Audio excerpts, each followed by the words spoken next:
I think sometimes those answers just come to you when you've got clear headspace, and running gives you that. It gives you the opportunity to go out there and just clear your mind for a little while, and then the answers can come through. Hello and welcome to Run the Business, the podcast that explores the place where running and leadership come together. We'll find out how running might help us with leading, managing people, and generally being better in business. We'll also try and answer that question, do runners make better leaders? I'm Anthony Gay, and today's guest is the CEO of the BSE, the British Society of Echocardiography. And before that, she was a director at the MS Trust for 11 years. She's a self-confessed runner of the slow and steady variety. Her words. Jo Sopala, welcome to Run the Business. Hi, and thanks ever so much for inviting me on. How are you today, Jo? Yeah, really good, thanks. And when did you last get out running? 6:30 this morning. I thought as I was coming on here, I better get out there and prove myself again. And what sort of run was it? Tell us about the place that you run and the kind of experience it is.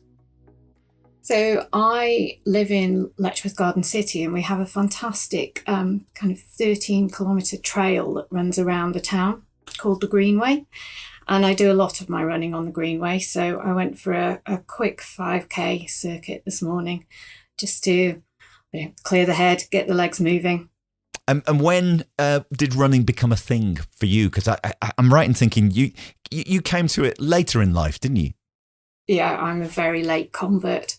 I didn't start running until I was about 42. And in some ways, I regret not starting running earlier, but in other ways, I am blessed in that I can just enjoy it now, and I don't have to worry about having been faster in the past or all the records I'm not breaking now. So there are pluses and minuses to it. Tell us a little bit about what the BSE does and your role in the business. So we are essentially a professional body, and we represent and support clinical echocardiography professionals. We have 4,500 multidisciplinary members made up of cardiac physiologists, clinical scientists, cardiologists, intensivists and anaesthetists. What we do is promote best practice and the highest standards of care through education, accreditation and peer review guidelines. And I basically see it as my job to make sure we are available to give echocardiographers everything they need to do the best job they can. Can you explain a little bit about what echocardiography actually is to anybody that's not familiar with it? I think the best explanation is a simple one, and that is that it's essentially ultrasound of the heart. So it's just a scan of the heart. But of course, the heart is a very complex organ, and so it takes very highly skilled people to do that scan. Where does fitness and running fit into the lives of your members? Because I assume they're very aware of the benefits when it comes to a healthy heart. Yeah, I think it's no coincidence that an awful lot of echocardiographers are also runners. Much faster runners than me, I must say, but it's a common hobby amongst the specialists. And some of our members, some of the most experienced cardiac physiologists, are also very involved with elite athletes themselves. So they might be working with the football clubs or elite running, elite cycling teams. So there's quite a strong link between echocardiography and exercise and running. And this podcast is about running and business and the relationship between the two. When you weren't running, if you think back to that time, I guess in your 30s, compared to now, how have you noticed those changes in the way you approach your work and life? I suspect this has an awful lot to do with running, but maybe also just getting a bit older. But definitely, I'm much better able to process a lot of information and work things through. I think, especially when you're a slower runner, you have a lot of time out there thinking things through, and that's really healthy in leadership. And also, I love to run with a friend. We do our long runs together, and just that opportunity to talk things through sometimes. I think there are a lot of complex problems that I've worked through on long runs. And you run in a club, don't you? Am I right in thinking you're in the North Hearts Roadrunners? What do you personally take from being part of the running community and a running club? I honestly, I say that the club changed my life. I think it is the most remarkable organisation. And basically, I ended up joining their Couch to 5K course, which was fantastic and brilliantly supported. And we had a graduation 5K run.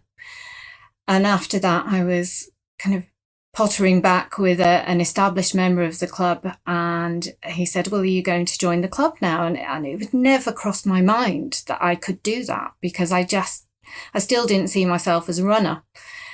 And when I joined the club, I was just welcomed with open arms and encouraged. And I laugh with a lot of the faster guys now, because we'll go out and do short races, and as they lap me, I can cheer them on. And then when they come back round again on their cool down runs, they can cheer me on. And it works out brilliantly. It is an amazing camaraderie, isn't it, that surrounds running, whether it's, in the club, park run, organised events.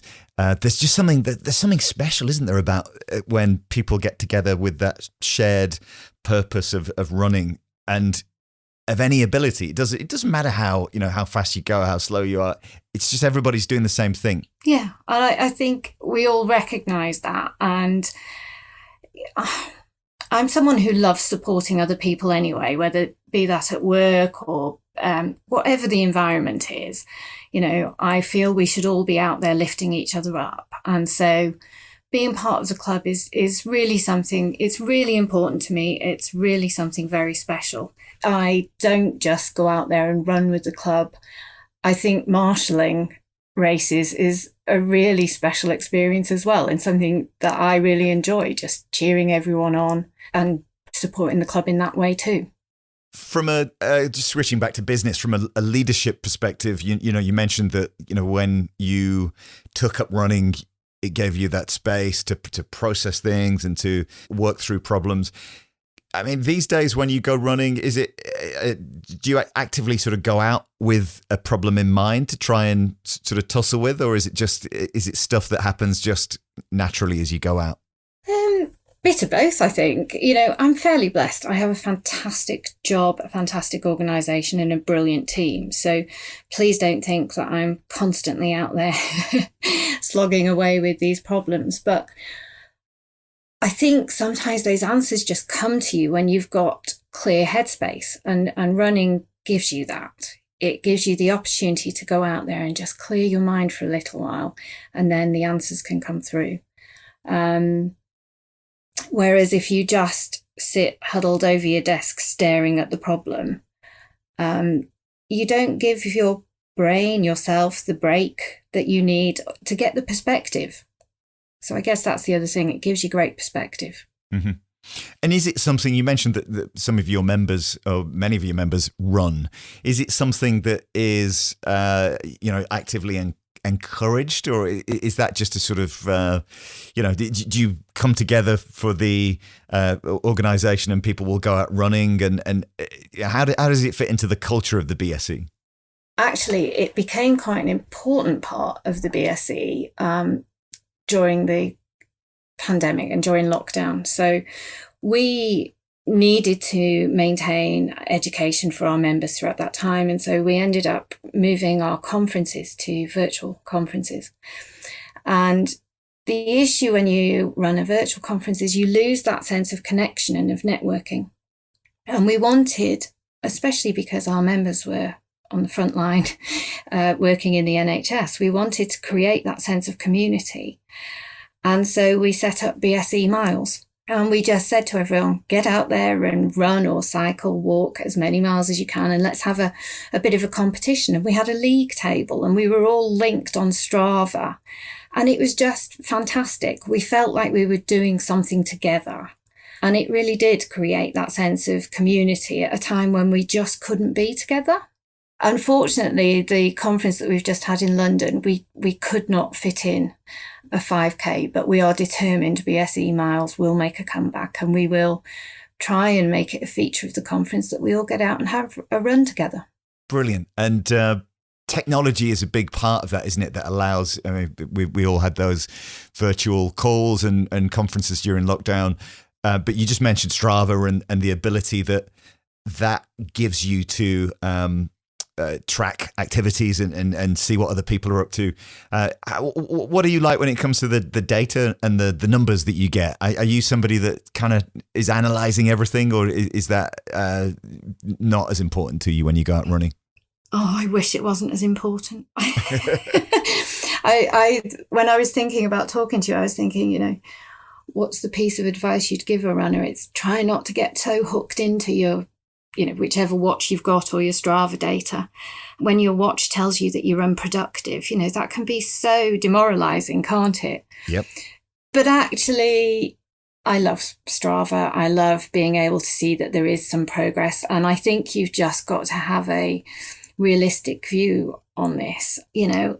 If I was forever going to progress and have PBs every time I ran, then I'd be Paula Radcliffe, wouldn't I? And I'm a long, long way from that. So I think it is important to just enjoy the running, but looking at the data can be fascinating. What bit of data? Because I think everybody has their sort of the first thing they go to, don't they, when they come back from a run?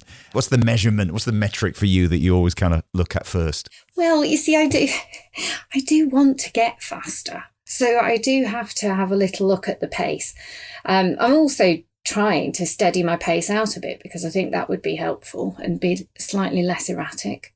We have the most amazing coaches at North Harts Road Runners, and we're frequently told to kind of look at our heart rate and try and maintain steady heart rate. So I have a good look at that as well. And then distance. I'm currently training to do another half in November. So just making sure that I'm building the miles steadily again.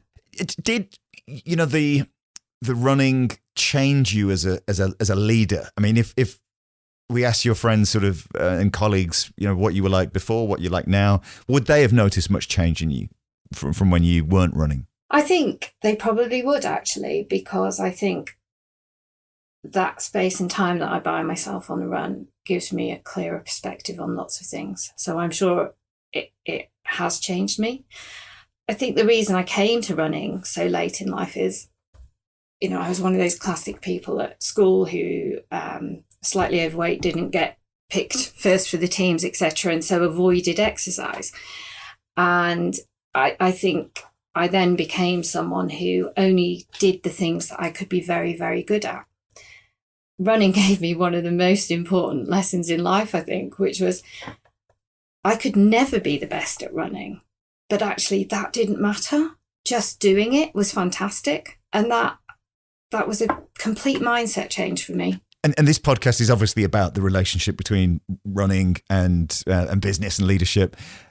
Had you ever considered direct parallels between the two before being invited on this podcast? I think I do acknowledge that a lot of my running time I spend working through how to improve things, what else I can do.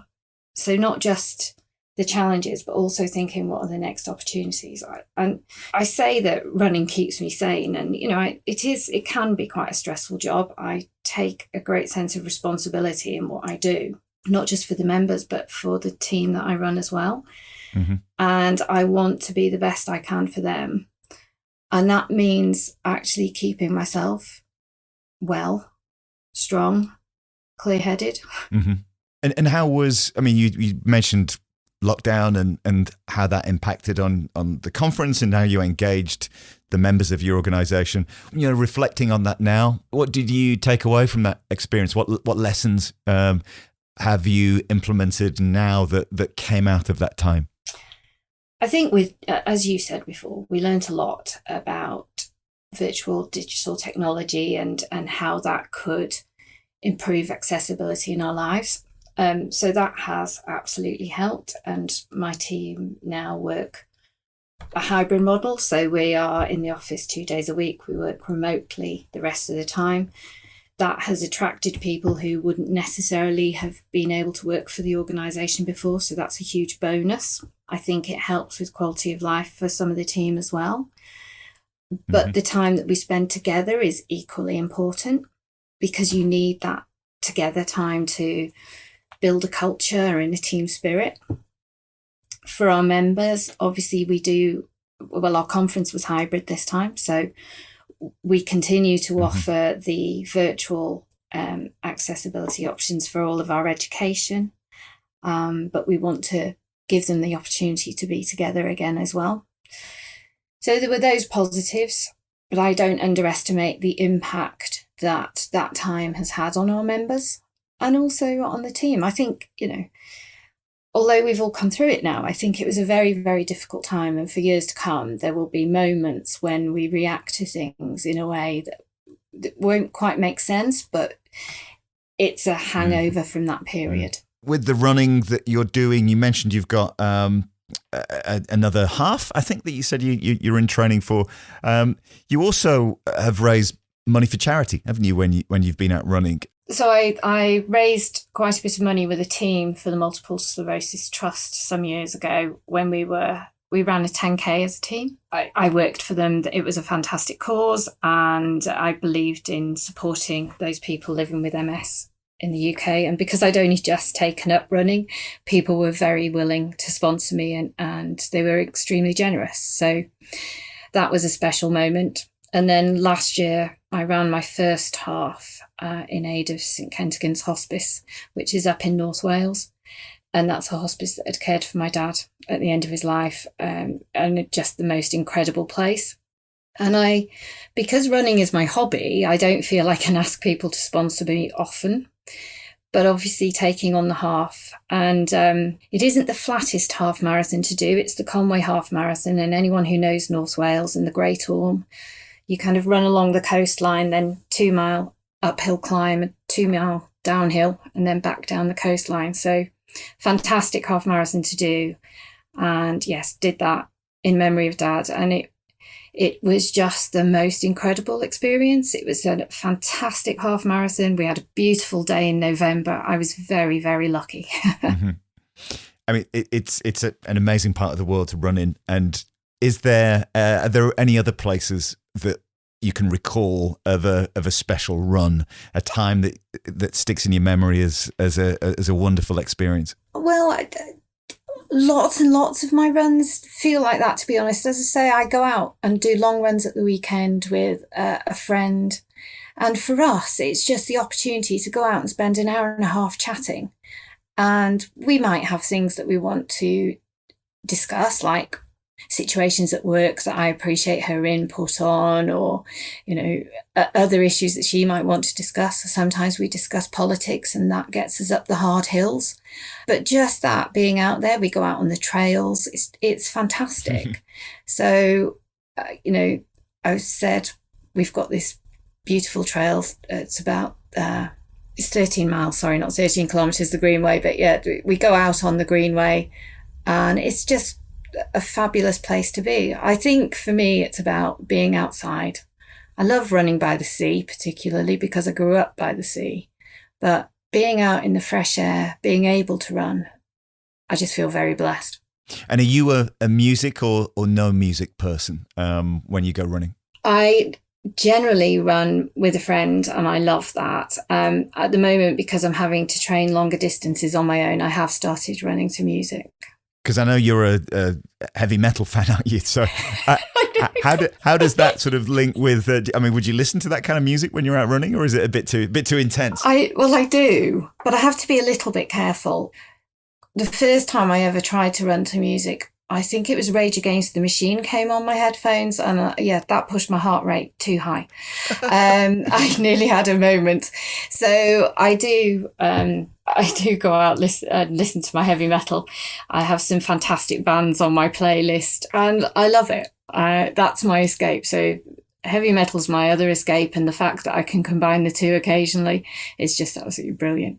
Brilliant. I wanted to talk about goals and objectives, both from a business perspective and in running. Do you spend much time considering your running goals with the half marathon that you've got coming up? Is there a time in mind that you want to achieve? And then second part of that question is around the business. How do you measure success with the BSE? So the first one, obviously, yes, of course, I've got a time in mind. Do we ever run without a time in mind? I would like to get my time down to, well, I would say 2 hours 30, but my coach would say 2 hours 29 minutes and 59 seconds, I think, wouldn't she? So that's the goal there. One day I'd love a sub 30-minute 5K, but for now it's all about getting the distance right. Yeah. The goals for the organisation, we have a really tricky issue at the moment in the UK, and it's not unique to echocardiography at all, but we have a shortage in the workforce. And shortages in workforce are generally about two issues. That you're not bringing enough people in, but you're also not retaining enough people within the specialism. And, it'll be no surprise to anyone that it's pretty hard going in the NHS at the moment. And so the big opportunity right now is to work with all of the bodies that we can to ensure that we are encouraging enough people into the specialism, that we are training them properly, and that we can then retain them as clinical specialists and working not just in the NHS, in the private sector too, because the private sector play a big part in this. But it's about ensuring that we don't lose them, because we invest a lot in training these guys. It's a master's level skill. They work incredibly hard to achieve their qualifications, and we need to make sure that we are looking after them. And as I say, just retaining them for the future. You mentioned your coach in running. I mean, from a business perspective, do you play the role of a coach in some ways in the BSE, or is there somebody, do you have a coach, a mentor from a business perspective? Yes to all of the above. Yeah. I hope that I am a coach and mentor to many of the people I work with, but particularly, of course, the team. I'm somebody who believes in nurturing and developing people. And, I'm always sad to lose people, but I never fear losing people because we've developed them too much, because, we should bring on good people. And I have my own coach, non-running and running, of course, who I speak to once a month. And that relationship is incredibly important to me, because you can't do this stuff on your own. Or maybe some people can. I can't do it on my own. I think getting different perspectives on all sorts of issues is just so important. And it's the way I understand my own behaviours and my own reactions. I think that's something really important in that you just said it, both from a running perspective and a business perspective, to have people outside of your, direct activity that you can have as a confidant or a coach, somebody that can give you, I think you use the word perspective. I think that's so important. And anybody listening to this who feels in a bit of a vacuum, going out and finding somebody that can give you a perspective is so important, isn't it? It really is. We can all keep just doing the same thing and we will get some results, but I think we'll get better results if we get that external input. In terms of, goals going forward, we talked about, objectives in running, and you've mentioned the challenges in sort of business. In terms of your leadership style, you've just mentioned there about your, the way you support and coach the team. How would they describe you? What sort of, if somebody was asked to talk about your leadership style, what do you think they'd say? I think they'd say that I lead by example, and that I'm very passionate, and that I care about people. I'm not afraid to have the difficult conversations, because putting those off just make them more difficult. And I support them to the hilt. We all make mistakes, and it doesn't matter what we do. As long as we own it, I will take ultimate responsibility and I will resolve it. And quite often you can turn around a difficult situation into a fantastic situation as long as you deal with it well and quickly. Makes total sense. Joe, running aside, can you name a business tool, an app, a person maybe that you couldn't do without? Well, Teams these days, I guess. The wonderful Teams, yeah. Wonderful Teams. Yes, which is both a joy and a curse, because I think you can spend far, far too much time ending up on calls and not getting the day job done. And so I guess the tool I should use more is ensuring that I set the boundaries for myself and manage the amount of time I spend on Teams in order to just get the work done. And flipping that question around, business aside, what's your go-to bit of running kit or accessory you can't do without? Garmin 245. So I had the precursor, and then my friend got the 245, and she was getting better satellite readings than me. So I had to go and buy the next watch up, the 245. Yeah. It's ridiculous. I'm hooked. I know what you mean. I'm a Garmin watch person as well, and it's a whole new level of conversation about which satellites you're linked to. And do you are you a kit person? Do you kind of need those accessories and those new shoes, or how does it all work for you? I think 2 years into running, I ended up with some injuries and I couldn't run for a little while, and it drove me mad. And so I did start investing in really decent running leggings with some compression support and things like that. So I could not be without those at all. I'd love to find a really good trainer fitter to see if I'm wearing the best trainers for me. So yeah, I think you can tell I'm completely and utterly hooked into all this kit stuff, aren't I? It's ridiculous, really. But I love it. And, I'm never going to be the best. I don't want to be the best at running, but I do want to be my best, if that makes sense. That makes total sense. And I think you said it, I think at the start, there's a bit of an imposter syndrome thing with you, that you don't feel like a runner, but you are, and you're doing it, and you're enjoying it, and you're part of a club. And I think that is such the way you approach running is so, refreshing and so important. Final question, in terms of anybody listening to this who is thinking about getting more active and taking up running, somebody in a business or a leadership role, what would you say to them? I would say go for it. I really would. I think one of the biggest things we can do for our teams, for our businesses, is look after ourselves. And for me, the best way to do that has been taking on running. Manage your own expectations of yourself, but go for it and do it. I've found an incredibly supportive community. I've genuinely not had negative comments even when I started running and I was very slow and I was a lot bigger. Nobody was negative. Everybody was just impressed that I was doing it. And I think the gains that you will get will far outweigh any difficulties in getting yourself out there first. I think there's lots of great advice and apps out there these days. I mentioned doing the Couch to 5K myself. If you can do it supported by a club, do it, because the additional advice and support you will get through a club will make all the difference. I think the other thing that club running gives you is just that routine. So I go every Tuesday and Thursday night, meet with a load of like-minded friends and train. And there are days when you don't feel like going out, and you wouldn't be motivated if you weren't committed to seeing all of those friends. And it's a big thing for me. I don't ever want to let anyone down. So I make sure I attend club, and that routine helps too. Joe, it's been great talking to you. Good luck with the half that's coming up. Do you think at some point you'll be stretching that to a marathon, or how's that fit into your future? Do you know, I really can't see that. I love the half distance and I love training for it.